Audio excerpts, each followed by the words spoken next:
자, 오늘 말씀은 열왕기상 말씀입니다. 제가 지금 계속해서 성경을 좀 빠르게 훑으면서 이렇게 쭉쭉 오고 있는데요. 사무엘 상하 말씀을 몇 주간 이렇게 살펴봤고, 또 이어지는 오늘의 말씀은 열왕기상이라는 말씀입니다. 원래 이 사무엘 상하 그리고 열왕기상하는 히브리어 성경에는 하나의 성경으로 되어 있습니다. 그리고 히브리어 성경을 헬러로 번역한 70인역이라는 성경에 보면 왕국서 1, 2, 3, 4 이렇게 되어 있습니다. 그래서 사무엘 성경과 열왕기 성경은 하나로 쭉 이어지는 역사 성경이라고 할 수 있고요. 열왕기라고 이름을 지었는데요. 이 열왕이라는 뜻이 뭐냐면 10명의 왕이라는 의미가 아니라 열은 나열하다, 정렬하다 이런 뜻입니다. 그래서 왕에 대한 그 이야기를 정렬한 성경의 기록 이런 이제 뜻이죠. 그래서 이 열왕기 상하 이 내용은 어떤 내용이냐면은 이제 다윗의 아들이죠. 솔로몬부터 그다음에 이스라엘의 왕국이 나중에는 망하게 됩니다. 그 마지막 왕까지의 기록이 열왕기서의 내용이 되겠습니다. 그러면 이제 첫 번째가 열왕기상이라는 성경인데요. 열왕기상은 22장까지 구성이 되어 있습니다. 근데 22장의 말씀에서 그 절반에 해당하는 11장까지의 말씀이 누구에 대한 말씀이냐면 솔로몬에 대한 이야기입니다. 솔로몬에 대해서는 이야기를 굉장히 많이 들어봤을 겁니다. 솔로몬 하면 제일 먼저 기억나는 것은 일천번제. 물론 일천번제의 뜻이 뭐냐면 이제 매일매일 천일동 했다 이런 의미가 아니라 한 번에 1000마리의 양이나 소로 연속으로 쭉 해서 하나님 앞에 예배를 드렸다 이런 뜻인데요. 그리고 솔로몬 하면 아주 지혜로운 왕, 또 하나님 앞에 엄청나게 큰 복을 받은 왕 이렇게 우리가 생각을 많이 하죠. 이렇게 성경 말씀 그리고 우리가 본 대로 솔로몬은 자기 아버지 다윗과는 너무나 다른 인생을 살았습니다. 아버지 다윗은 성경에서 가장 많은 분량으로 기록된 사람이 다윗이었거든요. 사무엘 하 24장까지 뿐만 아니라 사무엘 상 13장까지 다 합치면 37장에 걸친 말씀이 다윗에 대한 말씀인데, 다윗의 일생은 그야말로 고난 중에 고난의 그 역경 가운데 살아간 인생이었지만 그 아들 솔로몬은 이런 역경이나 고통이 하나도 없습니다. 하나도 없고 다윗에게 약속하신 하나님의 말씀이 그 아들 솔로몬에게 그대로 다 성취가 되었죠. 그래서 솔로몬은 너무나도 많은 것을 누린 왕이었습니다. 이스라엘 역사상 가장 큰 영토를 확장했을 뿐만 아니라 주변 나라들이 이스라엘을 두려워하고 이스라엘과 화친 맺기를 원했습니다. 그래서 이스라엘 역사상 가장 많은 나라들과 조약을 맺고 또 정략 결혼이라고 그러죠. 옆에 있는 다른 나라들이 이스라엘과 좀 잘 지내보려고 공주를 이스라엘을 막 이제 보낸 겁니다. 그래서 수많은 나라들의 조공을 받고 또 심지어는 야, 솔로몬 왕이 이렇게 훌륭하냐, 진짜 소문만 들은 걸 내 눈으로 한번 확인해야 되겠다 해서 그 클라이막스가 어디냐면 그 다음 장, 오늘 읽은 말씀 그 다음 장 10장에 보게 되면 애굽 여왕, 이집트 여왕, 스바란 여왕이 와서 내가 소문만 들었는데 당신에 대한 소문이 진짜인데 한번 확인해 봐야겠다.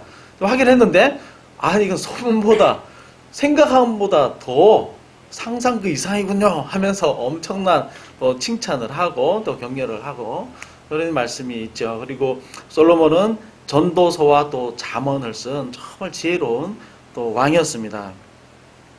그런데 참 안타깝게도 솔로몬의 이야기는 11장으로 끝나는데 11장에서 안타깝게도 솔로몬은 하나님을 버렸더라 이렇게 하고 솔로몬에 대한 이야기가 마무리가 됩니다.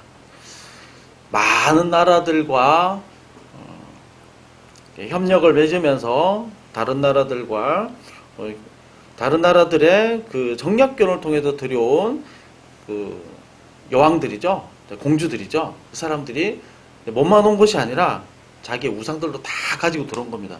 그러니까 이스라엘 역사는 가장 많은 또 우상이 만들어진 때가 바로 솔로몬 때였던 겁니다.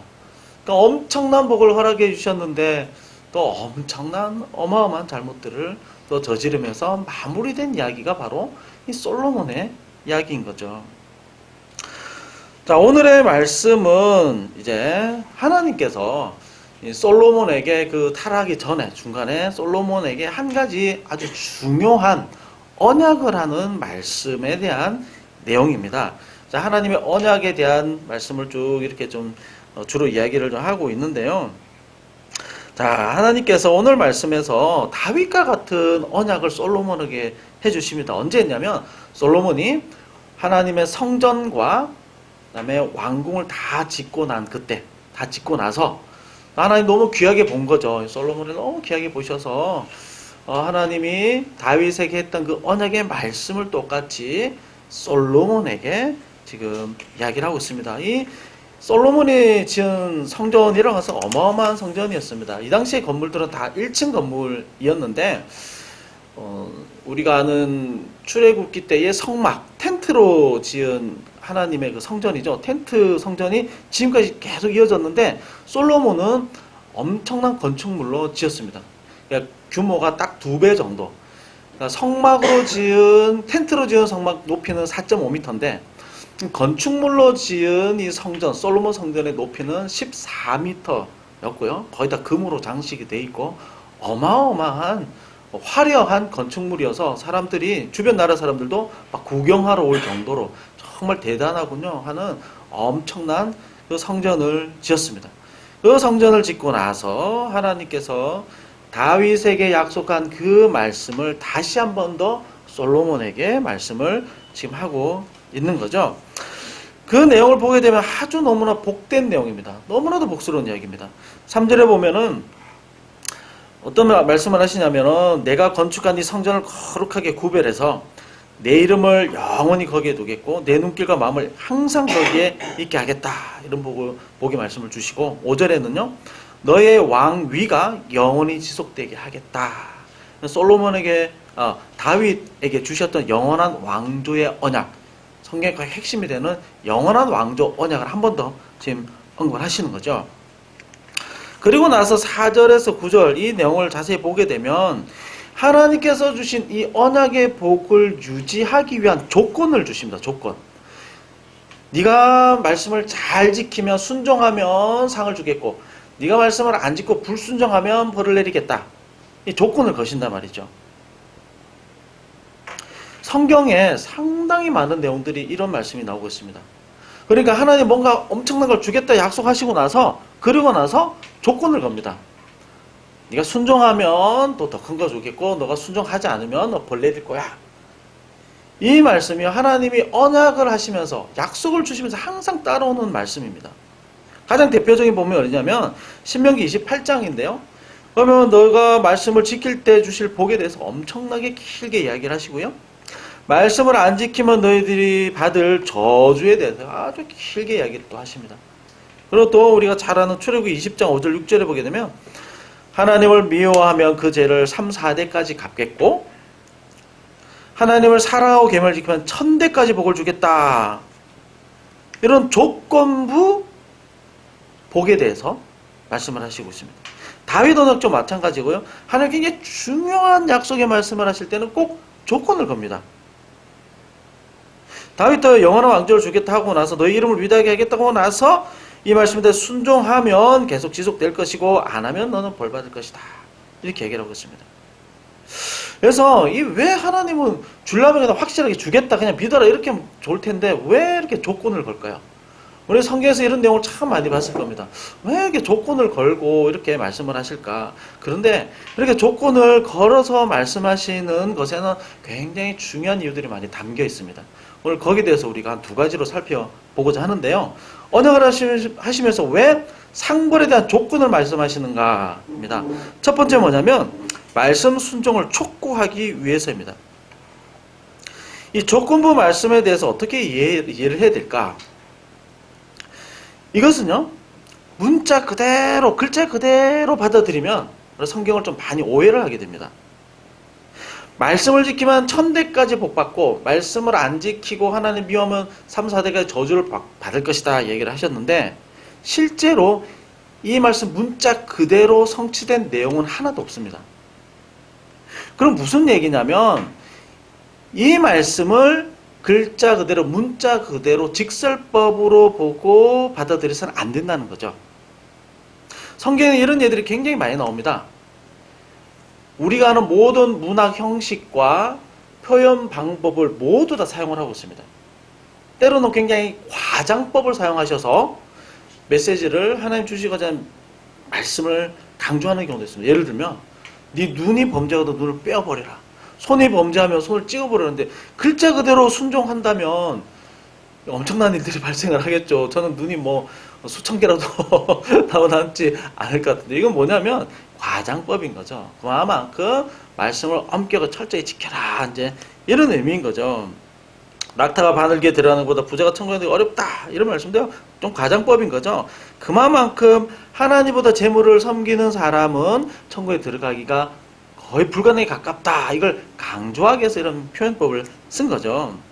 자, 그러면 불순종하면 3, 4대가 저주받고 순종하면 천대가 축복받는다.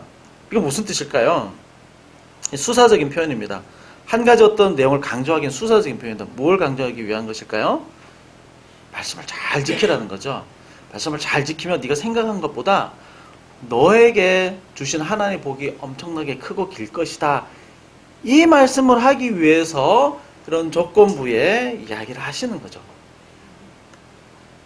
잘 지키라는 겁니다.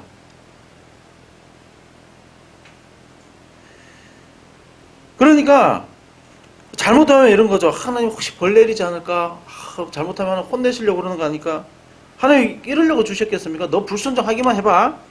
너 말씀 안 지키면 내가 벼르고 있어. 너 그냥 말씀하지 않으면 내가 너 다리 몽둥이 부러뜨릴 거야. 내가 너 벼르고 있어. 이런 의미로 안 지키면 내가 벌 줄 거야. 이런 의미로 이 말씀 주셨겠습니까? 그렇지 않죠. 그게 아니라 정말 잘 지켜라. 잘 지키라. 그래서 우리의 연약함을 아시고 조건부를 거신 겁니다. 촉구하는 것이죠. 회사 직원에게 이야기합니다. 열심히 여러분들이 일하셔야 됩니다. 그리고 성과 안 좋으면 보너스 없습니다. 연말 보너스 없습니다. 인사고과 이거 다 반영할 겁니다. 그럼 강조가 어디 있습니까? 여러분들 다 회사에서 빨리 쫓아낼 겁니다. 강조가 아니라 열심히 일하세요. 열심히 최선을 다해서 일하세요. 여기에 강조점이 있는 거죠. 아이들한테도 마찬가지입니다.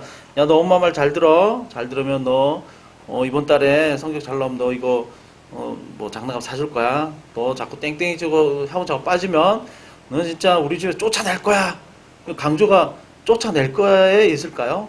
내가 기다리고 있어. 한 번만 학교 빠지면 우리 집에서 비밀번호 바꾸고 너 호적에서 팔 거야. 이걸 목적으로 말하는 사람 아무도 없겠죠. 이 조건을 거는 거는 너 공부 열심히 해. 일 열심히 해. 여기에 강조점이 있는 겁니다. 하나님께서 이렇게 조건부로 온 건 뭐냐면 내가 너희와 정말 함께 있을 거야. 너의 왕조를 내가 영원토록 해줄 거야. 너 정말 하나님 잘 믿어. 이게 핵심인 거죠. 요한계시록 보면 7교회에 나오는데요. 잘못한 교회들을 막 책망하십니다. 그 죄를 막 들추고 지적하고 너희들 아주 잘못해서 혼내려고 그런 게 아니라 너희들 정말 예수님 잘 믿어. 에베소 교회는 너희가 처음 사랑을 버렸구나. 너희들이 처음 행위를 가지지 못하면 내가 촛대를 옮겨버리겠다. 이 경고의 말씀인데 촛대를 옮겨버리 하나님의 영을 떠나는 게 목적이 아니라 너희들 처음 사랑을 가져야 된다. 간곡하게 경고하시면서 말씀하시는 거죠. 그래서 조건부로 말씀하시면서 하나님은 정말 잘 지켜라. 정말 말씀에 잘 순종해라. 이걸 강조하기 위해서 이걸 강하게 말씀하시기 위해서 조건부를 거시는 겁니다. 하나님의 마음이 어디 있냐면 너희들 정말 말씀 좀 잘 지켰으면 좋겠어. 하나님의 말씀에 정말 좀 순종하면 좋겠어. 이게 너의 영혼을 살게 하는 거 영원토록 복받는 길이야 라고 정말 강조해서 말씀하시는 겁니다. 여기는 하나님의 아주 깊은 우리를 향한 사랑이 담겨 있는 겁니다. 아이들한테 조건부로 계속 이야기하는 건 뭐야? 너 정말 공부 열심히 해. 너 정말 너가 맡은 일 잘해야 돼. 정직해야 돼. 정직하게 해야 돼. 이걸 강조하려고 위협도 하고 또 협박도 하고 그렇게 하는 거죠. 협박이 목적이 아닙니다. 하나님의 본심이 어디냐면 민수기 6장 24절에 아론의 축복 기도에 너무나 잘 나와 있습니다. 여호와는 내게 복을 주시고 너를 지키기를 원하시며 여호와는 그의 얼굴을 내게 비추사 은혜 베푸시기 원하시며 여호와는 그 얼굴을 내게로 향하여 드셔 평강 주시기를 원하노라. 이것이 하나님의 마음인 겁니다. 근데 우리가 너무 연약해서 이거를 잘 누리지를 못하는 겁니다. 그러니까 하나님께서 계속해서 징계 경고를 하시는 거고, 정말 잘못할 때 심판을 통해서 아예 멸망시키려고 심판을 주신 것이 아니라 심판을 통해서 비록 고통스럽지만 그 징계를 통해서 다시 돌아오라고 이 어려움들을 주시는 겁니다. 디모데전서 2장 4절에도 이야기합니다. 하나님은 모든 사람이 구원을 받으며 진리를 아는 데 이르기를 원하시느니라. 심판이 목적이 아닙니다. 물론 이 세상 끝나는 시간이 끝나는 시점이 분명히 있다고 말씀하셨습니다. 그때는 하나님의 분명히 심판의 때가 있고 구원받은 자녀들이 있습니다. 그렇지만 지금 이 순간 우리가 이 시대를 살아가면서 이 시간 속에 살아가는 우리에게 주시는 그 하나님의 이 시간에서의 속에서의 말씀은 모든 사람이 구원받기를 원한다라는 것이죠. 이게 하나님의 마음인 겁니다. 진리를 아는데 이르기를 원하는 것이 하나님의 마음인 겁니다. 이 조건부 상벌에 대한 말씀의 핵심이 뭐냐면 정말 하나님에 대한 그 마음이 너희들이 순전하기를 원하고 하나님 정말로 전심으로 섬기기를 원한다. 이것이 너희의 영혼을 살게 하는 것이고 너희가 정말 평생 사는 길이고 너희가 정말 복된 길이야. 이걸 정말 강조하기 위해서 이 조건부의 말씀을 계속 거시는 겁니다. 그래서 정말 중요한 말씀은요, 명령하십니다. 우리 잘 안 되는 것들은 명령하시죠. 감사해라, 기도해라, 사랑해라, 용납해라. 그 명령에는 하나님의 마음이 담겨 있는 겁니다. 그래서 하나님 명령하신 건 중요하기 때문에 명령하셨고요. 명령하신 거에 대해서 하나님은 은혜로 그것을 이루게 하십니다. 우리의 은혜를 주셨기 때문에 또 그 명령하시는 거고요. 너희가 정말 잘 되면 좋겠어. 정말 사랑하는 사람, 너무 내가 아끼는 사람은 그런 마음이 있죠. 네가 정말 잘 되면 좋겠다. 네가 정말 성공하면 좋겠다. 네가 좋은 결과를 낳았으면 정말 좋겠다. 이런 마음인 겁니다. 이런 마음. 그래서 조건부의 말씀이 딱 나올 때 여러분 이걸 다 보셔야 됩니다. 아, 하나님이 나에게 이렇게 열심히 하나님을 섬기고 열심히 말씀과 순종하고 열심히 기도하고 하나님 가까이 나오라는 하나님의 안타까운 마음이구나. 안타까운 마음이구나. 이걸 먼저 꼭 기억하시기 바랍니다. 자, 두 번째입니다. 언약을 하시면서 왜 상벌에 대한 조건을 말씀하신가? 두 번째, 결국 하나님께서 이루시기 때문입니다. 우리가 조건부 상벌을 말씀하실 때 한 가지 오해가 뭐냐면, 잘못하면 이 문자 그대로 받아들이면 이렇게 이해를 합니다. 내가 잘하면, 내가 인간적으로 열심히 하고 인간적인 의지를 내서 인간적으로 열심을 내면 하나님이 복을 주시고, 내가 인간적으로 좀 게을러지면 하나님이 복 안 주시고 나를 힘들게 하시고. 다시 말하면 조금 어려운 얘기 될 수 있는데요, 하나님의 은혜와 복이라는 것은 나의 노력 여하에 달려있다, 이렇게 이해를 할 수가 있습니다. 내가 노력하고 애쓰면 애쓴 만큼 주시고, 노력하지 않으면 하나님이 벌을 주시고. 그러니까 이 신앙에 있어서 나의 의지와 노력을 더 우선시 해버리게 되는 겁니다. 이렇게 되면 이건 기독교가 아니라 일반 종교가 되어버립니다. 일반 종교는 고행과 나의 신앙적인 노력을 강조를 많이 하죠. 뭐 3,000번 절인가요? 이런 것들. 또 고행을 하고 성지순례를 갔다 와야, 또 이슬람교 같은 경우는 꼭 갔다 와야 되거든요. 어려워도. 이런 고행을 하고 노력을 해야, 그래야 신이 감동을 해서 우리가 뭔가 좋은 걸 주신다. 이건 뭐냐면 기본의 테이크인 겁니다. 그래서 우리 죄성에서 나온 종교성인 거죠.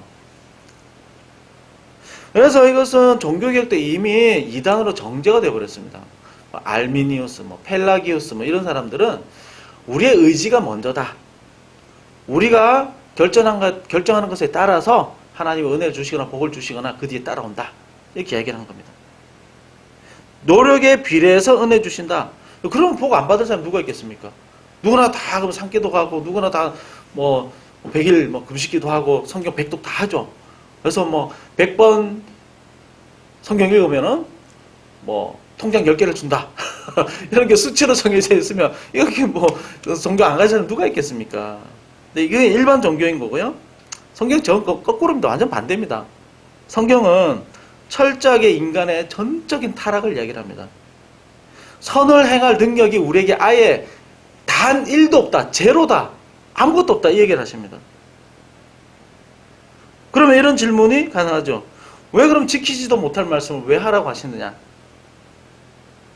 어차피 죄 짓고 벌 받을 거 알면서 왜 명령하시냐? 굉장히 타당한 질문이죠. 왜냐하면 이 언약의 복을 주신 사람들이 다 일면을 다 보게 되면 어떻습니까?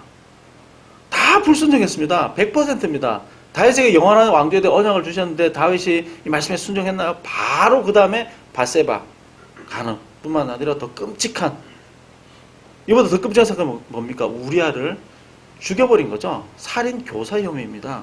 한 가정을 철저하게 파괴한 어마어마한 죄를 지었습니다. 솔로몬도 그렇습니다. 어마어마한 복을 주셨는데 11장 바로 다음 장이요. 하나님을 버렸습니다. 각종 우상이라고 우상이란 종류는 모조리 다 들어와서 우상 박물관을 만들어 버렸습니다. 철저하게 솔로몬도 실패했습니다. 그 징계로 나라가 쪼개졌습니다. 남북으로 쪼개졌죠. 말씀 순종하면 상 줄게, 천대까지 줄게 했는데 구약의 모든 역사는 무엇을 보여줍니까? 다 실패했습니다. 단 한 사람도 이 말씀에 순종에 성공한 사람이 단 한 사람도 없습니다. 그러면 하나님께서 약속하신 이 언약의 복도 취소가 되었을까요? 영원한 왕조에 대한 복이 취소되었을까요? 오늘 말씀에 있는 영원토록 성전에 너희와 영원토록 함께 하겠다라는 이 약속이 다 취소되었을까요? 근데 희한하게도 이건 취소가 되지 않았습니다. 너무나도 큰 죄를 지은 솔로몬, 다윗 이후의 왕들도 죄를 참 많이 했습니다. 그런데 하나님의 약속한 언약의 복은 취소되지 않았습니다. 결국 이 언약의 말씀과 복이라는 것은 누가 이루어 가시는 겁니까? 하나님이 이루어 가시는 겁니다. 약속을 하고 좋은 거 주겠다고 하고 그 말씀 잘 순종해야 돼. 근데 100%다 실패를 했는데 이 약속하신 말씀에 대해서 누가 책임지고 누가 이끌어 가시냐면 결국 하나님이 책임을 지고 하나님께서 보증이 되셔서 하나님께서 결국 이것을 다 이루시는 거죠. 이게 얼마나 놀라운 은혜입니까? 지금 이 오늘의 말씀도 마찬가지인데요. 예수 그리스도를 통해서 다 이루셨습니다. 우리는 철저하게 다 실패했지만 예수 그리스도를 보내시고 이걸 다 이루셨습니다. 영원한 왕조의 복 5절에 영원한 왕조의 복은 어떻게 이어졌습니까? 한동안 역사 가운데 오랫동안 이어지긴 하지만 결국 이 나라가 망하면서 왕조가 끊어진 것처럼 보입니다. 그러나 하나님께서는 영원한 왕, 우리의 왕 예수 그리스도를 인하여 보내주셨죠. 영원한 임재가 이 성전 가운데 있을 것이다 말씀하셨습니다. 그런데 열왕기하 끝에는 성전이 철저하게 파괴되고 다 무너지고요. 성전에 그 귀한 그 예배를 드리기 위한 그 기구들이 금으로 장식된 건데 그거 다 뺏겨버립니다. 바벨론 제국들이 다 가져가 버립니다. 진짜 돌 위에 돌 하나 남지 않고 완전히 싸그리 다 무너지는 거죠. 그러면 이 성전에 영원토록 임재하시겠다는 하나님의 말씀이 취소되었을까요? 하나님 말씀해놓고 이것은 공수표가 되어버린 건가요? 절대 그렇지 않습니다. 이 영원한 성전의 임재에 대한 말씀은요, 에스겔서의 해골 골짜기 그 환상을 보여주시면서 결국 그 환상에 대한 해설이 그 밑에 나옵니다. 그러니까 단순한 회복에 대한 말씀이 아니라 영원토록 무너지지 아니하는 성전을 너희 가운데 허락할 것이다 대한 말씀인 거거든요.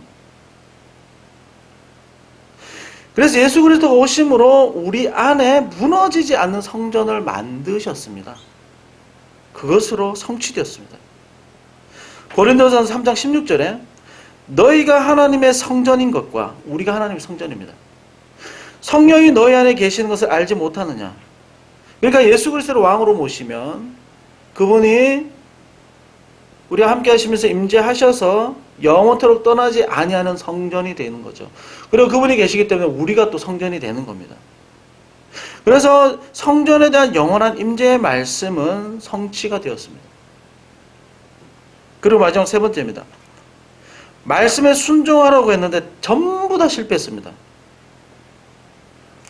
그러면 하나님이 상벌에 대한 말씀을 하셨는데 결국에는 아무 소용이 없었던 거죠. 교육적인 효과가 한마디로 없는 겁니다. 그래서 교육적인 효과가 없었을까요? 인간은 철저하게 실패했습니다. 그렇지만 하나님 예수 그리스도를 보내심으로 이 말씀에 대해서 100% 완전하게 순종하시게 하셨습니다. 율법의 완성이셨죠. 단 하나의 말씀도 의지 아니하시고 모든 율법을 다 100% 순종하신 분이 바로 예수 그리스도입니다. 그래서 우리가 구원을 이야기를 할 때 예수님께서 우리의 죄를 대신 짊어지시고 처벌을 받으시고 사망을 경험하셨기 때문에 우리가 구원을 받았다 이렇게 보통 이야기를 하죠. 절반만 맞는 이야기입니다. 이것도 성경의 말씀입니다. 근데 좀 더 확실하게 이야기하려면 뭘 이야기해야 되냐면 예수님께서 죄를 짊어지시고 죽으셨죠. 우리의 죄를 가져가셨습니다. 그럼 뭔가를 또 주셔야 되거든요. 뭘 주셨냐면요. 예수님께서 완벽하게 율법을 다 지키셨기 때문에 하나님이 완전한 의를 허락해 주셨습니다. 정의로운 분이시죠. 완전한 의이십니다. 그 의를 우리에게 전가해 주셨습니다. 그래서 칭의라고 그러죠. 의롭다라고 우리를 칭하시죠. 왜 의롭다고 하시냐면 예수 그리스도를 믿음으로 예수 그리스도가 완벽하게 이루신 그 말씀에 대한 순종을 우리 가져오는 겁니다. 우리에게 주시는 거죠. 그래서 우리 실제로 지키지 못했지만 하나님이 예수 그리스도 믿는 그 믿음 때문에 너희에게 완전한 율법을 다 지켰다라고 하는 의롭다고 하는 이름을 붙여줄게. 너희 의롭다고 해줄게. 다 지켜서 우리가 의롭다는 것이 아니라 예수 그리스도가 지켰기 때문에 그걸 대신해서 너희가 의롭다. 말씀을 다 지켰다. 이렇게 해줄게. 그 의가 우리에게 온 거죠. 죄를 가져가시고 의를 우리에게 주신 겁니다. 이게 그 유명한 전가교리라고 하는 것입니다. 전가교리. 뭐 잘 들어보진 않으셨겠지만 우리 또 신학을 공부하고 종교개혁을 공부하는 사람들에게 너무나도 중요한 이 책도 굉장히 많이 나와 있습니다. 전가교리라고 하는 것이죠. 예수 그리스도의 완전한 의를 우리에게 전가시켜 주셨습니다. 천국에 가려면요.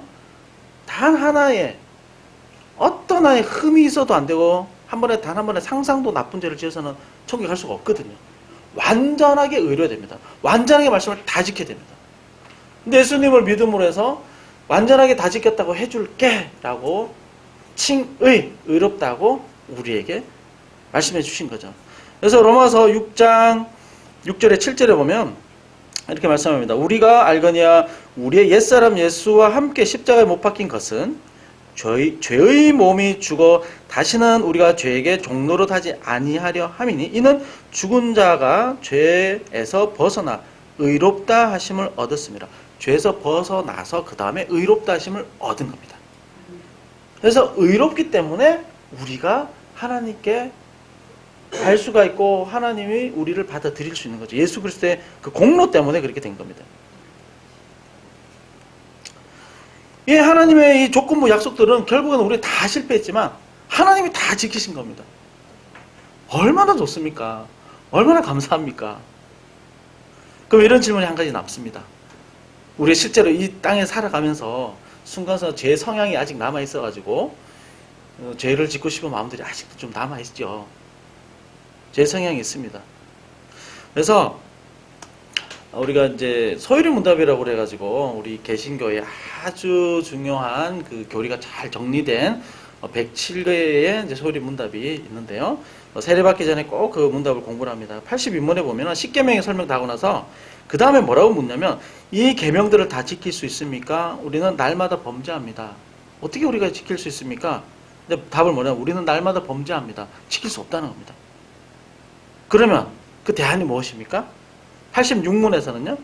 부지런히 회개하고 기도하고 말씀을 보고 성찬에 참여하라. 은혜의 방편을 부지런히 열심히 사용하라. 이것을 위해서 성령 하나님이 오신 겁니다. 이제 부활하시고 우리에게 성령을 허락하셔서 보혜사 성령 오셔서 우리를 돕는 거죠. 회개할 마음을 주시고요.